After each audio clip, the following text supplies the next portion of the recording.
Tonight's guest is Caleb. Caleb, welcome to the show. Hey, thanks, Vic. Thanks for having me. Well, thanks for coming on. We appreciate your time. Caleb, please give us a brief bio on yourself. My name is Caleb. I currently live just outside of Dayton, Ohio. We've lived here past 22 years. I'm currently going to school right now for sterile processing. In my free times, I like to be outside trapping, hunting, fishing, hiking, you name it. I currently work at a grocery store right now, but in the past, I have worked at quite a few park districts. And yeah, that's about all I can say about myself. You mentioned those things that you still like to do outdoors. When you're out there doing those things, is it as much fun to do them as it used to be before you had that encounter that you're going to tell us about tonight, or maybe not quite as much fun? It depends on what exactly it is I'm doing. If I'm out there in the middle of the day walking in the woods, it don't matter. But waking up real early, especially during turkey season or deer season, it freaks me out quite a bit. Walking out well before sunrise. I like to be out in the spot about an hour before sunrise, and it's pitch black walking out to that spot, and it's pretty nerve-wracking. I'm sure it is. Yeah, now that you know dogmen are out there, you've seen one with your own eyes. Yeah, walking in the woods when it's dark is never going to be the same, but yeah, you can deal with it in a healthy way like we talked about before. It's just not going to be quite as easy as it was before you had that encounter. Your encounter happened a few months ago on your step-grandfather's farm. What can you tell us about the place? Well, the place was purchased by my step-grandfather's parents back in the 1950s. I believe is when they first purchased it, 50s or 60s. I can't quite remember off the top of my head. It's just outside of Farmersville, Ohio, which just happens to be about 3 or 5 miles north of Germantown, Ohio. Almost dead center in the middle of New Lebanon and Germantown, Ohio. But it's about 150 acres, 40 of that being a 20-acre woodlot, and then 2 smaller 10-acre plots of woods. The rest, the 110 acres, are used for primarily agriculture, a few drainage ditches, fence rows, stuff you normally find in between fields. Back in the 50s and 60s, though, a lot of those woods weren't there. It was mostly tall grass, upland habitat, pheasants, rabbits is what you mostly find there. But as the years have grown on and the trees have gotten a lot taller, more mature, you can now find turkeys, deer, a good population of squirrels, lots of raccoons, coyotes, foxes. It holds quite a bit of life. But this whole reason I've been helping my step-grandfather out down there is because of the emerald ash borer beetle. A lot of their trees down there are primarily ash, hickory, oak, maple, a few walnuts, and almost 100% of the ash trees are dead. And some of the ones closer to the house and power lines, I've been helping him this year and last year, taking some of those down. His father recently passed away, so that's why I've been helping him a lot, especially this year. So it leaves just his mother, and she's got a few dogs and cats. No livestock down there anymore. So I've been trying to help down there as much as I can this year. Considering how close he lives to Germantown, did he know about the Butter Street Monster by chance? He did. My step-grandfather had heard about the Butter Street Monster back when he was in high school. He said it was more of just like a little urban legend kind of thing. He had never met anybody that said they'd seen it, but a few people around his church, growing up in the neighborhood, they'd always tell little stories about it. But he said he never thought anything of it, just thought it was a real superstitious thing. At first glance, it kind of seems like a cheesy name, the Butter Street Monster, but the more you think about it and the more you listen to that name, it does have a pretty creepy air to it. Like I said, he said it was always superstition, or at least he thought it was. And he said if it was real, he was one of those guys, he always thinks like every Bigfoot thing is a guy in a suit. He always figured it was some hunter messing around, ghillie suit, walking around. I see. So he's one of those guys. Yeah. Yeah, he's not going to believe in dogmen until one comes up and bites him in the butt. Probably not. Of course, I hope that doesn't happen. But had you been to his farm many times before you had your encounter? I had been there a few times. We went out turkey hunting back there. I think it was about early May. Season had just started. We went back there real bright and early the night before. Heard a lot of birds. roosted a bunch of them. We knew where they were. Came out there the next day and didn't hear a single one. Didn't see a single one. Didn't see anything. Kind of thought that was weird, but we just chopped it up to, they might have just flown across the other side, or maybe an owl spooked them in the middle of the night, which does happen. And maybe we just figured they relocated. But other than that, that was the only time I was out there, but I wasn't splitting wood. Well, sounds like a good place. I'm glad you have spent a lot of time out there. He doesn't believe in dogmen, of course, but from what I understand, your step-grandfather has told you about some interesting things that just might have been dogman related that have happened there in his property. Please expand on that for us. Right. Back when he was a kid, his dad, in particular, mostly his dad, he never really dwelled much into trapping, but he would set down a lot of trap lines along the fence rows. Back then, back in the 50s and 60s and 70s, before the big combines, they would use a lot of ditches, fence rows, brushed up fence rows, and that made real good travel habitat for a lot of upland birds, game, coyotes, foxes. But he would always catch a lot of coyotes. Except one time he had a real big one. If anybody knows anything about a coyote trap, they're real large. They're pretty much only meant for like coyotes, wolves, bobcats. Anything smaller than that, they'd about near break its ankle. But one year he set out 10 of those, and he's never had it. He was a real good trapper, from what I hear. He never had any misses, which will happen sometimes in trapping. They'll clamp down, and then the animal just slips right out. One time he set one right on the edge of this fence row. He baited it with one of his chicken guts that he had. He had numerous chickens on the farm. And he came back and checked it the next day, and his trap was completely gone, ripped out of the ground. A big old rebar stake in the ground. So they used to stake the traps in the ground so that coyotes can't escape. But it was gone. Trap was gone. Stake was ripped out of the ground. They didn't find anything. They never did find that trap. Chicken guts were gone. That happened back in the 70s. And then just recently, like I said, his mom's got a few barn cats and a few dogs, a few hounds that go missing every once in a while. But they always chop it up to, just coyotes or other stray dogs. Like I said, they're not very superstitious when it comes to stuff like that. One of their dogs was actually a blue tick coonhound. If anybody knows anything about that, those dogs are real loud mountain dogs. They'll tree mountain lions, raccoons, possums. They'll tree about anything, black bears. And one of them actually went missing last December. I think it was last December, a week after Christmas, or a few days after Christmas. Sorry. But other than that, that's about it. Nothing too close to the house, or nothing that at least his mother has seen. When you hear about things like what you just told us about that trap and hearing about that dog going missing, it sure does make you wonder if it wasn't a dogman or a Sasquatch that was responsible. Of course, we don't know that, so we're never going to know. All we can do is guess, but it does make you wonder. Well, the thing about that trap is, if you got a big old 18-inch rebar in the ground, there's not a whole lot that can, especially if it's foot trap, can get out of that. Deer weigh enough to do that, but you very rarely catch deer in a trap like that. Those reflexes are too fast. The minute they hear that snap, they jump. What do deer do? They jump right up. Reflexes way too fast. Bear at that time was almost unheard of in the 70s and 80s in Ohio, especially where they were at in Montgomery County, real farm country. It wouldn't have been a black bear. The only black bear around the state at that time was in the southeastern side along the West Virginia, Pennsylvania border. So that pretty much rules that out. And if it was a cow, somebody would have found a cow limping around with a trap on its foot. But I know he never did find out what happened to that trap, or never recovered it, or never heard anything else other than that. So you do have bear down there in Ohio?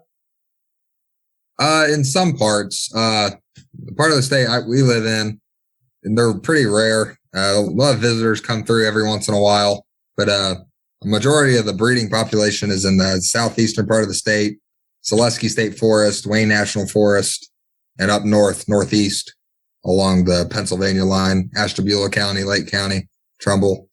But down around here, I think the last reported bear there was one in Germantown back in 2013. I used to work for the park system down around the area, and they said it was just a lone male, didn't weigh more than 150 pounds, just real young, looking for new territory. And after about a few months, he migrated back down south into Kentucky. But that's been the only occurrence of a bear around here I've known of. A little too flat and too much farmland for their liking. Yeah, sounds like it. Yeah, I was under the impression that bears were pretty much like unicorns in Ohio. In spots. I went to school down in Wayne National Forest, around toward Athens, actually, down that division. And we found sign of them all the time, but never did lay eyes on one. We'd see the rub trees, or they'd claw at the trees. We'd see scat of them full of seeds. We never did lay eyes on them, but they said there was a few breeding pairs or a few mothers and cubs reported around that area where I went to school. Huh. Well, you definitely have the tree cover for them, so yeah. I guess that makes sense. Before we move on, if you've had a Dogman encounter of your own and would like to speak with me about it, whether in private or on the show, either way is fine, please go to dogmanencounters.com and submit a report. I'd love to hear from you. All right, Caleb, please tell us about your encounter now. Give us every last detail that comes to mind. This was let's see if I got my date right. It was about the first or second week in August, Saturday morning in August. I went out there. My step-grandfather picked me up. We drove out there. It's about 35-minute drive from my apartment. And we get out there real bright and early. This is before sunrise. This year in particular, they planted soybeans. I don't know if anybody hunts or anybody listening that hunts. Late summer, midsummer, when the beans are getting real tall and the leaves are still green, a lot of time deer like to sit in there and eat the leaves, eat the broad stems from them. And the best time to do that is sunrise or sunset. So I'd always bring my binoculars and rangefinder out with me. We'd get there real early. This particular morning, we parked the truck. And he went inside. I sat in the bed of the truck. I was scanning the fields. Wasn't seeing anything. Wasn't hearing any birds. It was right after sunrise. And I look at this one fence row. And I think it's that same fence row that's still up from the 80s or 70s that he said, my step-grandfather said his father set those coyote traps up. And I was looking along that, scouting. Sometimes you'll see him walking up there. And something caught my eye. Walking up the fence row, right as the fence row began. And it was still pretty dark. I couldn't really get too much definition from it. It was pretty dark, whatever it was. It was dark gray. It was limping. One of its back, I think it was its back right leg, looked pretty injured. I couldn't quite see its feet because the beans were pretty tall back in August. And I figured it was a coyote. So I whistle at it, expecting it to, turn, look at me, ears pointed, as a coyote usually does. But when I whistled for it, I whistled twice. And when I did that, this thing stood up, stood straight up, twisted its hips, looked in my direction. I couldn't see his hands. I couldn't see if he had claws. It was still a little too dark out. It was just before, right after sunrise. And then it got right back down on all fours real quickly and trotted away with its right leg, back right leg, still limping. After that, I got into the house real quick. I didn't immediately sell anything to my grandfather because at the time, his mom was awake. She was talking to him. I think she's 89, 90, 91 years old, something like that. Of course, I didn't want to scare her. Like I said, she's all by herself. So I wait. The tree we were cutting in particular was real close to the house, so I wasn't too worried. It ran away in the opposite direction. And I told him about it on the way home. And he asked me if I was sure if it wasn't a coyote, wasn't a bear with mange. And I told him, I was like, I swear this thing stood up on two legs, turned its hips, and looked at me. But I don't think he really fully believed me, or I think he thought I was just joking with him. And I haven't been out there since. I don't know what's going on down there. I know my step-grandfather hasn't been down there either. A few of his equipment's been malfunctioning on him lately. Log splitter's got a busted belt. A few of the chainsaws aren't working. A lot of the equipment down there is real old, like I said, 60s, 70s, 80s era. But I haven't been down there since. I don't know if I want to go, because I usually hunt down there too. I don't know if I want to this year. It just kind of depends. If I go down there, I'm going to go right in the middle of the day. That's all I know. Yeah, I can't say I'll blame you there. Knowing how your grandfather is, were you frustrated by the fact you knew he wouldn't believe you when you told him about seeing what you did? No. I knew there was no way I was going to ever convince him. But I'm not worried about his or my safety down there. Like I said, most of the trees down there are real close to the house or right on the edge of the power lines.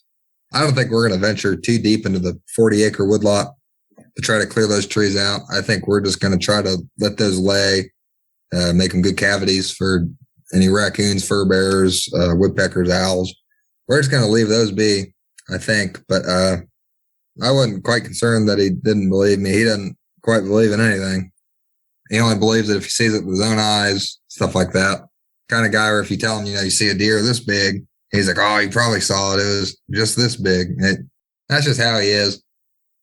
Yeah, he's one of those guys, unfortunately. Oh, well, that is what it is, I guess. Does he make fun of you now that you told him about your sighting? No. I haven't brought it up since to him, and I think he's just kind of forgotten about it. Or just kind of brushed it off as a, coyote with a broken leg. Well, good. I'm glad he doesn't do that then. Before we move on, if you'd like to check out my new show called My Paranormal Experience, check out the notes for tonight's show and you'll find a link. You were a good distance from it, of course, but I'm going to ask you anyway. When it stood up the way it did you ever hear any strange sounds?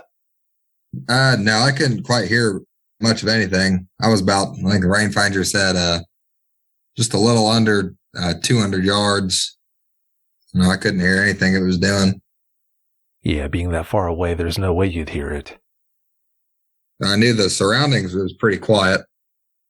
There were, wasn't any birds waking up or anything like that. And she actually has a few, my step great grandmother, she likes bird houses. She's got a bunch of them, a bunch of starlings, stuff like that nest in them. But they're usually pretty vocal, but I didn't hear anything that morning. There was no wind. I remember it being pretty muggy. I think the high for that day, we were in the middle of a heat wave. It was 90. That morning, it was like in the 70s. It was a pretty warm morning, but pretty nice morning. No wind, just a mix of sun and clouds, but I didn't hear anything. Things normally do go quiet whenever a dogman comes around. Did you know about dogmen before you had that encounter?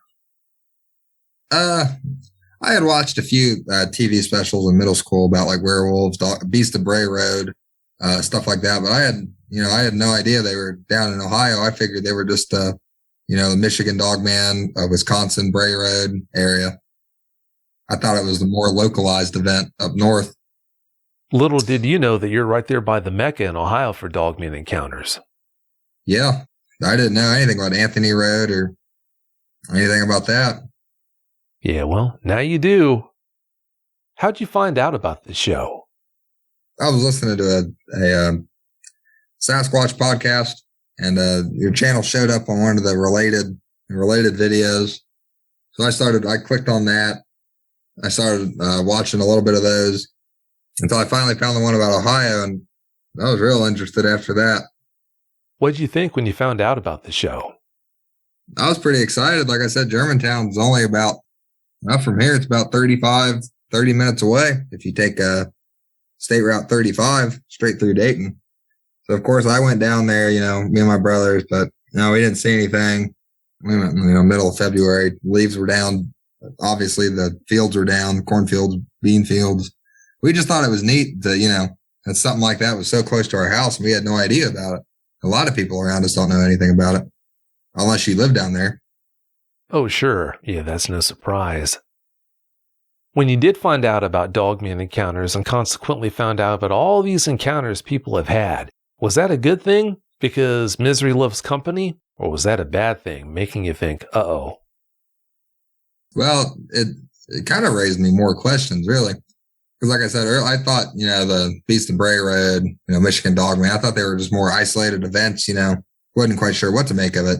And then when you've got, I listen to the more episodes I watch, more states get involved. It makes me really wonder. I'm like, man, what are these things? Yeah, it does make you wonder. I wish I could tell you what they are, but I can't.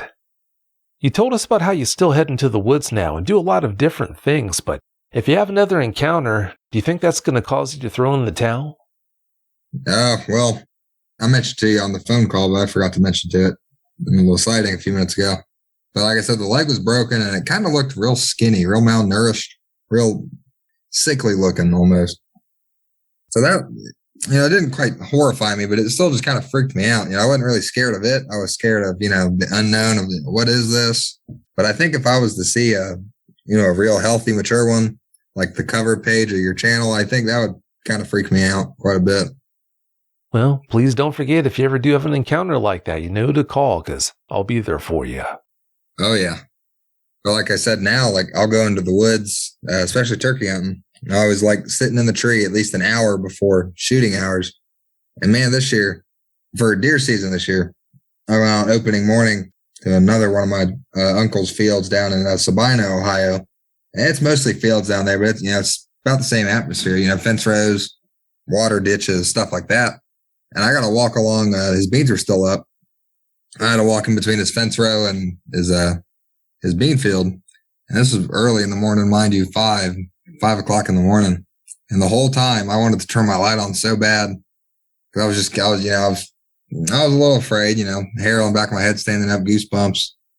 I wanted to turn my light on so bad, but I didn't want to just in case I scared any deer away. I'm looking behind me, stop and make sure I don't hear anything in the fields walking up near me. That'll probably have an effect on me for a while, walking in and out of the woods at night. Oh, I'm sure it will. I just hope that sooner rather than later you can get back to a form of normalcy where you can really enjoy yourself out there. Yeah. I'm wondering how, I haven't done it yet.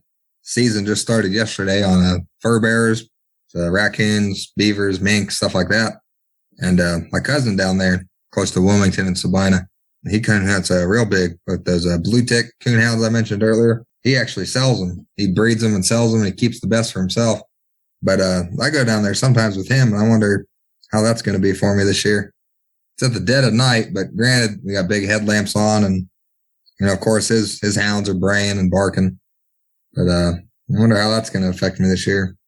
I guess I'll find out. Well, one thing's for sure. I'm sure it's not going to be the same. Yeah, no kidding. What would you say is the biggest difference in how you are now compared to how you were before you had that encounter, Caleb? Well, especially when I'm hunting, I'm a lot more aware of my surroundings, looking behind me, looking side to side, stopping, making sure I don't hear anything. Looking off into the distance, like I said, like the one I saw was 200 yards away. And I don't think I would have even seen it if I didn't, put my rangefinders up to it. And it had to my knowledge, it had no idea I was there. I don't know if it smelled me and just ignored me, kept walking, trying to be stealthy or not. But I'm just a lot more alert now when I'm out there. Did you ever head down to where you saw it and look for prints the next day? No, I did not. I had school in the morning and work the next day. And then the day after, it actually finally rained. So that would have washed away anything. Yeah, if the dirt was that dry, it was like concrete then. Yeah. Yeah, really hard. That encounter isn't the only one you've had, unfortunately. Please talk us through that. Sure. This was about 2 or 3 weekends before the 4th of July weekend. And me and my buddy, we had just finished our junior year. And just north of Farmersville, south of Brookville, right in between the two cities, is Sycamore State Park. And we had both hunted down there before, small game, deer, doves, stuff like that. But we had never fished it before. And we saw on Google Earth, that was our big thing back then. That was a big thing on YouTube if you were a fisherman, finding ponds on Google Earth and going fishing at them. But we found that one. We looked it up. They stock channel cats, trout, your panfish, bass, crappie, bluegill. We decided to go there one night, just spur of the moment. We didn't plan on going fishing that night, but we were both off work, kind of bored. But we get there about 6 o'clock, and we have to park in the very back of the parking lot. And there's a ton of cars there. We'd never seen that many cars in the parking lot before. And we look over to our left. Sure enough, there's a wedding reception going on in the reservable shelter right next to the parking lot. It's a pretty big one, too. We walk past them. Y'all walk past that to get to the trail to get to the pond. We congratulate them, go on our way. And for anybody that's ever been there, there's they probably know what I'm talking about. There's a thing of stair steps that lead down to the pond. And it's kind of like a big tunnel of like honeysuckle and Osage orange trees. It looks pretty neat during the day, but it's pretty spooky at night because you can't see anything. But we got down there, started fishing about 6:15, catching a few small panfish, nothing sizable. We usually, if they're bigger than our hand, we'll keep them. But we heard they stock channel cats, so we cut up a small one, threw it in. It wasn't 5 minutes later, we got us a little channel cat. And we said, well, let's just keep sitting here for a few more hours. Park closes at 11. We ended up staying until 10:50. We each caught our limit. I caught 6, he caught 6. We started heading up about 10:50. or 10:45, 10:50. I can't quite remember. We get up the stairs. We don't have any flashlight with us because we didn't intend to stay after dark. So I've got all our stuff. I've got all the fish in our hand. I got my fishing gear. He's got his fishing gear in one hand and his flashlight on his phone. At the time, I didn't have a phone. My phone was broken. So I was still saving up to buy me another one. So he was the only one with the flashlight, and it was just on his iPhone 7. So it wasn't even that great of a one. We get up to the hill. He turns his light off. By then, we don't need it. We keep walking. Right as we turn the corner, something catches both of our eyes. We turn to our right, and we see something rummaging in the garbage. We can't really tell what it is because there's a security lamp or light. That's what it reminds me of, like a security light you'd see on the side of a garage. There's one on each side of the reservable shelter.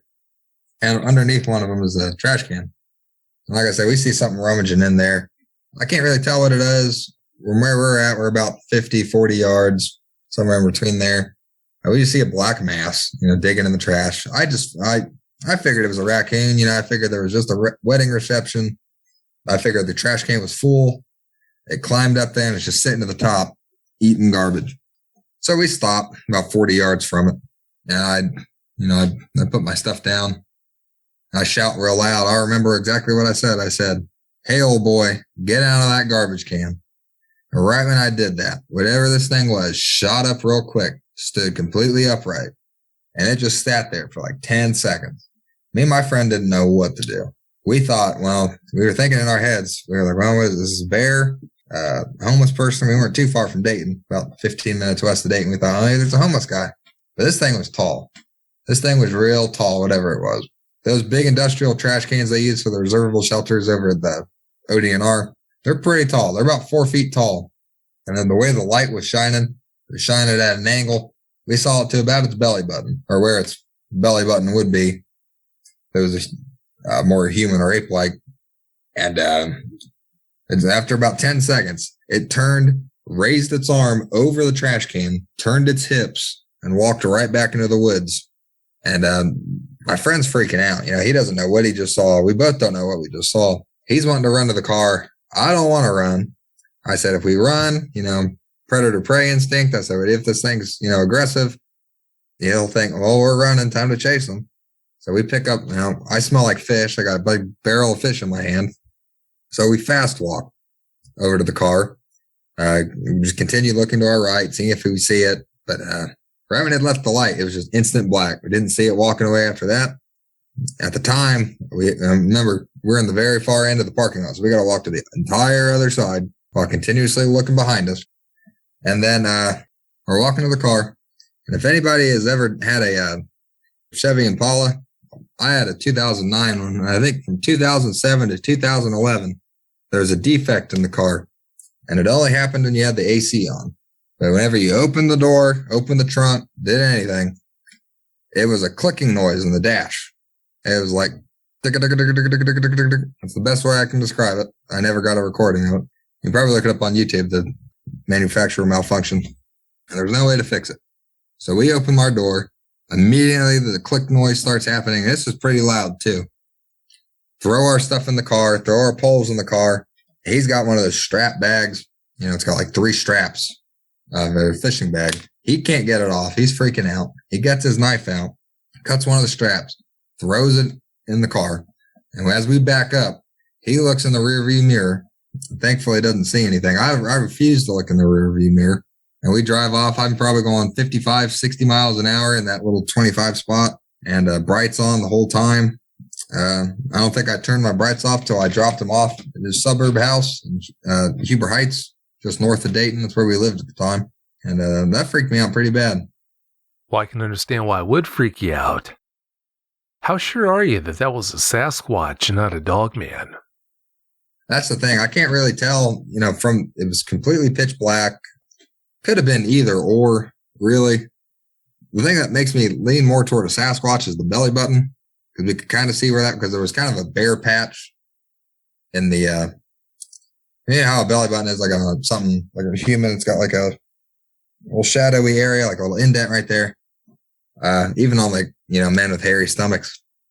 That, and it was it was a garbage can. I don't know what they were eating that night from the wedding reception. I don't know if there was any leftover meat or anything. I don't think I've ever heard of a dogman eating vegetables or if they're omnivorous or not. I know some canines are. I don't know if they are. But it's still, I don't know quite exactly what I saw. But it's one of those two. Well, like I said, I can understand why that made an impression on you. And yeah, like you alluded to, that's not a good time to smell like fish. No. Not at all. Well, it's about time for us to get out of here, Caleb, but before we do you have any closing comments you'd like to share? I don't remember if I emailed this to you or not. Park map, I might not have. It's pretty easy to find. Sycamore State Park, Ohio hunting map. There's 9 parts of the park that are divided up, only divided by road. That's the only thing that really divides them. But there's 9 sections of the park. 7 of them you can hunt. 2 of them you cannot hunt. And I'm not going crazy conspiracy on here. They're hiding dogmen, Sasquatch in the parks. It makes sense why those 2 areas you can't hunt them. The first area, that's where me and my friend had our encounter after fishing. Obviously there's a reservable shelter. Doesn't make sense to hunt around that. There's also a youth fishing pond there. And the second area on the far east side is an equine camp and a group camp. So you got a horse, camp for the night, tie your horses up. And then there's also just a group campsite with the tents and stuff. But what I'm getting at is I hunt that place pretty vigorously in the fall and winter, at least once a week. Deer, small game, fur bearers, trap, you name it. I've hunted every single part of those other 7 parts. I've never, ever had a little creepy encounter there. I've never found anything odd, never found, weird deer dead. So I almost am wondering if they know where to sleep at night. I wonder if these 2 areas, they're bedding areas during the day and they come out to the other parts at night. Cause like I said, I've never had anything else weird happen to me in the other 7 parts of the park. Well, that's entirely possible. That just might be what's going on. But, of course, as you know, we can only guess at that. Right. Yeah, we'll never know. Well, Caleb, I can't thank you enough for coming on and sharing the details of that experience with us. I really appreciate it. Yeah, no problem. Thanks for having me. Oh, you're welcome. Thanks again so much. Have a great night.